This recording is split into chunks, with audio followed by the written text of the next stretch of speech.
Chapitre 9, une nouvelle équipe. Après la victoire contre l'AS Roma, Marco sentait une vague d'optimisme envelopper l'Inter. Les semaines passèrent, et chaque match devenu une célébration collective. L'équipe, sous la conduite du nouvel entraîneur, continuait à évoluer, à se transformer. Les joueurs, autrefois en proie au doute et à l'incertitude, commençaient à s'affirmer, à forger leur identité. Marco se rendait compte que quelque chose de spécial était en train de se créer. L'entraîneur, un homme charismatique et exigeant, avait réussi à établir une dynamique incroyable au sein du groupe. Les joueurs s'entraidaient sur le terrain, communiquant d'une manière nouvelle. Les rumeurs des vestiaires parlaient d'un esprit d'équipe revitalisé, d'une camaraderie qui se développait non seulement à l'intérieur du stade, mais aussi en dehors. Marco pouvait sentir cette énergie dans les tribunes, où les tifosi criaient avec un enthousiasme renouvelé, prêts à soutenir leur équipe à chaque instant. Le mois suivant, un événement marquant se produisit, le mercato d'hiver. Marco attendait ce moment avec impatience, se demandant qui pourrait venir renforcer l'équipe. Les spéculations sur les transferts étaient omniprésentes dans les discussions entre supporters, chaque tifoso imaginant des recrues qui pourraient porter le club vers de nouveaux sommets.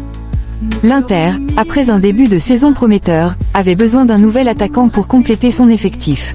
Les rumeurs s'intensifiaient autour de certains noms, et les espoirs grandissaient au fil des jours.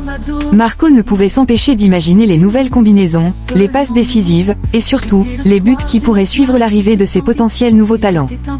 Le jour tant attendu du mercato arriva. En tant que tifoso passionné, Marco avait suivi la conférence de presse avec ses amis dans un café local, où l'atmosphère était électrique. L'entraîneur prit la parole, annonçant l'arrivée de deux nouveaux joueurs, un attaquant prometteur en provenance de la Bundesliga et un milieu de terrain expérimenté, ancienne internationale. Les tifosi dans le café éclatèrent de joie, criant de bonheur et se serrant dans les bras.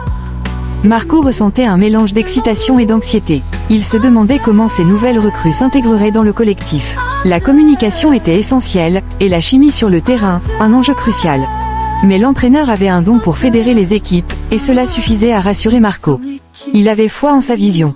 Les semaines passèrent, et le moment tant attendu arriva, le premier match de l'Inter avec les nouvelles recrues. Le stade était plein à craquer, l'ambiance était fébrile. Marco se tenait dans les gradins, entouré de tifosi enthousiastes, tous unis par un même désir, voir leur équipe triompher. Les chants résonnaient à travers San Siro, une mélodie de passion et d'espoir. Dès le coup d'envoi, Marco ressentit que quelque chose avait changé. Les nouveaux joueurs, bien que nouveaux dans l'équipe, semblaient déjà comprendre la philosophie de jeu prônée par l'entraîneur.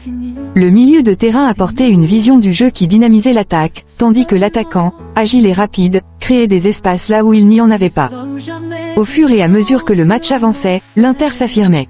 Les passes s'enchaînaient, et l'attaque était plus vive que jamais. À la 38e minute, après un échange rapide entre les nouveaux joueurs et un ancien, le nouveau milieu de terrain s'illustra par une passe décisive. L'attaquant, se faufilant entre deux défenseurs, marqua d'une frappe précise. San Siro explosa de joie, et Marco sentit une vague d'euphorie l'envahir. Les supporters se levaient, chantant des hymnes de victoire, célébrant ce qui ressemblait à une renaissance. Marco se laissa emporter par l'instant, courant avec ses amis, tous unis dans la danse de la victoire. À la fin du match, l'Inter l'emporta 3-1, et la communion entre l'équipe et les tifosi était palpable. Marco ne pouvait s'empêcher de sourire. Ce match n'était pas seulement une victoire, c'était le symbole d'un renouveau, d'une transformation. Les jours suivants, Marco et ses amis continuèrent à parler de l'avenir avec optimisme. Chaque match, chaque victoire semblait les rapprocher de l'objectif ultime, le titre de champion. La ville était en effervescence, les murs de Milan résonnaient des chants des supporters. Marco savait que cette équipe, bien que nouvelle, portait en elle l'âme de l'Inter.